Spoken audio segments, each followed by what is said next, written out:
Buenos días, doctor Sarinovi, ¿cómo le va?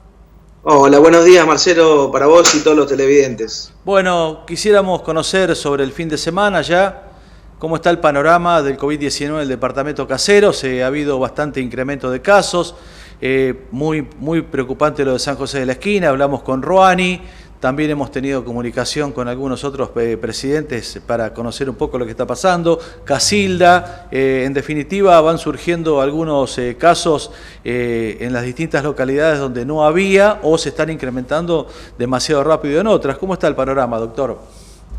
Bueno, como vos bien decís, hubo un incremento importante de casos en la localidad de Casilda del día 23 de julio, que teníamos 3 casos. Al día de ayer, que fue el último parte oficial, tenemos 348 casos, con un promedio en los últimos días de aproximadamente 20, 25 hasta 30 casos diarios. Hubo un día que hubo 10 casos diarios, pero ese es el promedio habitual que se viene manteniendo. En la localidad de San José también se llegó, bueno, ayer hubo un caso nuevo, se llegó un total de 35 casos.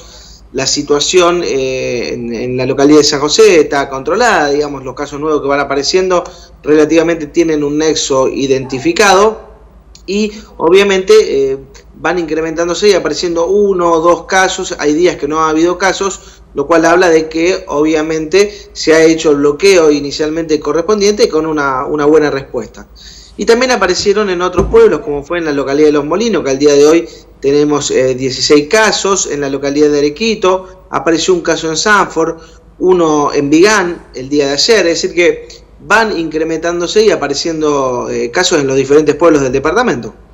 Bien, ¿cuáles son las rutas epidemiológicas de estos casos, doctor? Sí, bueno, aquí en la localidad de Casilda tenemos diferentes clústeres y que obviamente alrededor de un 90-95% de ellos tienen un nexo epidemiológico identificado. Y bueno, en el resto de los pueblos, por ejemplo, en la localidad de Los Molinos, había la posibilidad de un nexo ahí con la localidad de Casilda, y todos los casos que fueron dando posteriormente positivos eran de un geriátrico y de gente que estuvo en contacto con ellos, ¿no? Lo mismo que en la localidad de Arequito, y bueno, en San José vienen siendo nexos de los mismos casos que habíamos dicho anteriormente. Bien, el de Casilda, bueno, es lo más importante en cuanto a casos, como usted menciona, y lo más preocupante, donde están haciendo un seguimiento un poco más así intenso en este sentido. Sí, totalmente. Como te decía, el incremento de casos es significativo en un corto periodo de tiempo, pero todos o la mayoría, como te decía, con un nexo identificado. El día de ayer, Marcelo, se realizó en uno de los barrios de la localidad, en Nueva Roma, el plan Detectar, organizado entre la dirección del hospital, la Intendencia Municipal de la localidad de Casilda, el senador y el gobierno provincial. Un plan en el cual consistió en rastrillar la zona, el barrio correspondiente. Se realizaron alrededor de 350 entrevistas y de ellos se llegó a realizar 64 hisopados. Los resultados van a estar en 24 a 48 horas. Pero bueno, obviamente ya se inició con el bloqueo de esos casos que fueron hisopados como sospechosos, ¿no es cierto? Fue una manera de ir a buscar de manera más proactiva el virus en las diferentes, digamos, en esta zona que mencionábamos, y después se evaluará en función de los resultados la posibilidad de replicarlo en otros barrios de la localidad para tratar de ir identificando y mejorando la accesibilidad a la salud a la gente que se encuentra en esos barrios, ¿no? ¿Cómo están el tema de las camas en caso de que continúe este brote? Bien, nosotros aquí en la localidad de Casilda venimos trabajando ya hace bastante tiempo, ¿no? Desde marzo, cuando se empezó a hablar, pero hoy aún más intensificando la interrelación entre los 3 efectores que tenemos en la localidad, y eso es positivo porque si bien tenemos 2 nosocomios que son privados y el Hospital San Carlos, que es público, estamos permanentemente en comunicación, y ante la eventualidad de que uno de los lugares no tenga una cama, nos comunicamos para poder ubicar el paciente en otra de los nosocomios y siempre dar respuesta a la población. Hasta el momento no estamos con una cobertura del 100% de cuidados críticos, pero fue incrementándose en relación a meses previos, ¿no? Es algo que siempre nos preocupó y nos sigue preocupando, por eso hace que nos ocupemos para que tengamos esa famosa curva aplanada. Imagínate que no es lo mismo tener 400 casos en el transcurso de 15 días, un mes, a tenerlos en una sola semana. Eso hace que el porcentaje de personas que puedan requerir cuidados críticos sea mayor y obviamente puede llevar a una saturación del sistema, que es lo que no queremos llegar. Seguro. Bueno, también hemos sabido lamentablemente de algunos fallecimientos, doctor. ¿Cómo se catalogan estos fallecimientos cuando se habla de comorbilidad en el paciente? Bien, cuando uno habla de comorbilidades hace referencia a los antecedentes del paciente, es decir, de los 6 fallecidos que hemos tenido en Casilda, la mayoría, te diría que por lo menos 5 de 6 eran pacientes con antecedentes, o cuando uno habla de comorbilidades puede hablar de enfermedades pulmonares crónicas, diabéticos, oncológicos, en tratamiento inmunosupresivos, y son todas personas que tienen la predisposición, lo que siempre mencionamos, mayores de 65 años. Esos son las famosas comorbilidades que hacen que el paciente que contrae esta enfermedad tenga mayor riesgo. Hay otro punto muy importante para mencionar, que es que el Hospital San Carlos forma parte del Programa Nacional de Aplicación de Plasma para el tratamiento de pacientes con COVID. En nuestra experiencia se ha transfundido a 4 pacientes este tratamiento y hemos tenido una buena respuesta. La verdad que es un número bajo para considerar una conclusión general del programa nacional, pero en nuestra experiencia estos 4 pacientes que han recibido este tratamiento han tenido una rápida mejoría de los parámetros clínicos y han evolucionado favorablemente en el transcurso de los días posteriores, ¿no? Bien, ¿cómo influye el plasma, doctor, en el paciente? ¿Qué proceso? Sí, el plasma lo que tiene son anticuerpos neutralizantes que tienden a neutralizar el virus, ¿no? Se transfunden 200 mililitros o 250 mililitros en función del peso del paciente y se evalúa, esto se tiene que transfundir en no más de 4 horas. Y posteriormente se va evaluando la necesidad de aplicar una segunda dosis en el transcurso de las próximas 12 horas. Los parámetros que uno va evaluando y que son de mejoría son lo que tiene que ver con la mejoría de la dificultad respiratoria, la mejoría en cuanto a la saturación del oxígeno, es decir, mejorías del cuadro patológico que llevó al paciente a estar en terapia intensiva con un cuadro grave.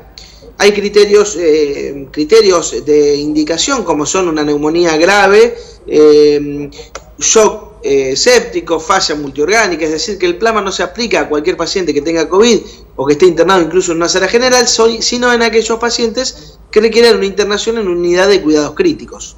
Claro. Bien, entonces no cualquiera es receptor de plasma y no cualquiera puede donar plasma, doctor. Esa es una pregunta también muy importante. Después del 10º día o después del alta de los pacientes, pueden concurrir al centro de hemoterapia para informar su necesidad o sus ganas de ser donante.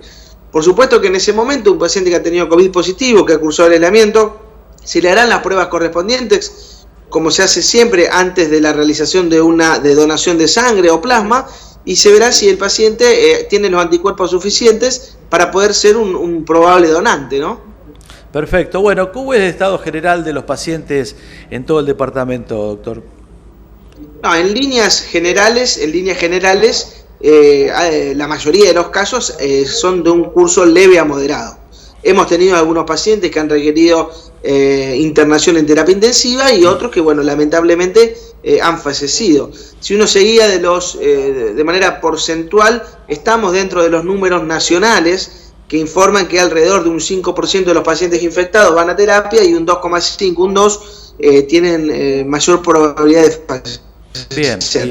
Por esos pacientes que le toca lamentablemente a sus familiares un fallecimiento, para ellos es el 100%. Hablar de números en este caso no es tan fácil ser fríos, pero la realidad es que los parámetros a nivel departamental e incluso provincial están iguales o por debajo de la media nacional o incluso internacional. Perfecto, bueno, y la única manera es el aislamiento, no hay otro tipo de tratamiento. Exacto, digamos, las medidas que hemos dicho siempre, el aislamiento, el tapaboca, el distanciamiento social, esperar la posibilidad de que aparezca la vacuna para hacer una inmunización más de tipo pasiva Y bueno, este tratamiento del plasma, que si bien es un programa en investigación, nos da muchas esperanzas de que sea un tratamiento que a la larga quede como un tratamiento, digamos, oficial y que pueda realizarse y que, bueno, tengamos mejores respuestas a los pacientes que requieren terapia intensiva. También quiero mencionar... Sí. Perdón, continúe. No, quiero mencionar también que en relación al Hospital San Carlos, hemos estado hablando, bueno, con el intendente municipal y sobre todo con el senador Eduardo Rosconi, que ha estado gestionando frente al Ministerio de Salud la autorización de recursos humanos, tanto de enfermería como de médicos, para poder contar con un mayor recurso humano y enfrentar esta pandemia. La verdad que es, digamos, innegable el gran esfuerzo que hace el senador y la gestión permanente para poder darnos la mejor atención posible, sobre todo, digamos, ayudar al efector de salud y poder atender a la población como se lo merece. Doctor, quería preguntarle ya para cerrar, ¿cuál es su postura con respecto a la vacuna? Mirá, la verdad que estuve escuchando, hablan de la posibilidad de que a principios del año que viene o en el primer semestre haya una vacuna. Están en periodos de investigación, en fase 3.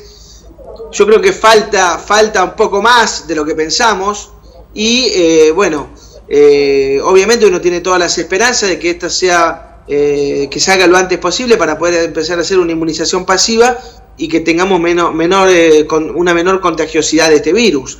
Yo creo que falta todavía, creo que vamos a empezar a hacer más anticuerpos por exposición, digamos, por una cuestión de manera activa, por salir y contactarnos con el virus, que antes de la llegada de la vacuna. De cualquier manera, sobre todo uno sabe que esto es importante para aquellas personas de mayor riesgo, como decíamos antes, sobre todo los mayores de 65 y los que tengan comorbilidades. Perfecto, doctor, muchas gracias por su tiempo, que tenga buen día. Gracias a ustedes, bueno, y siempre a disposición. Muy bien, muchas gracias.